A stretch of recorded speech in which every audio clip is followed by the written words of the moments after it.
જનતાએ ચૂંટણી બહિષ્કારની ચીમકી ઉચ્ચારી ત્યારે ધારાસભ્યએ યોગ્ય નિકાલ કરવા તંત્રને સૂચના આપી। ગોધરાના ખાડી ફળિયા વિસ્તારમાં આવેલ નાળિયાવાસમાં ગંદા પાણીનો નિકાલ ન થવાના કારણે ચારેકોર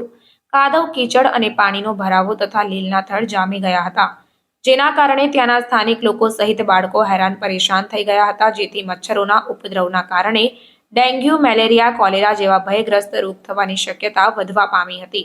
ત્યારે બીજી બાજુ આ વિસ્તારના સ્થાનિક લોકો આવનારી લોકસભા ચૂંટણીનો બહિષ્કાર કરવાના મૂડમાં હતા અને કોઈ પણ ઉમેદવાર તેઓના વિસ્તારમાં પ્રવેશ કરશે તો તેઓને પથ્થર મારીને ભગાડવાની ચીમકી ઉચ્ચારવામાં આવી હતી।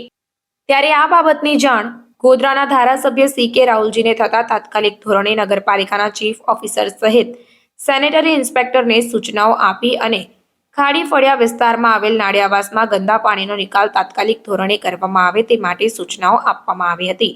જેથી ગણતરીના કલાકોમાં ગોધરા નગરપાલિકાની ટીમ દોડતી થઈ અને યુદ્ધના ધોરણે સફાઈ કામદારો દ્વારા ગંદા પાણીના નિકાલ કરવા માટેની કામગીરી હાથ ધરવામાં આવી હતી।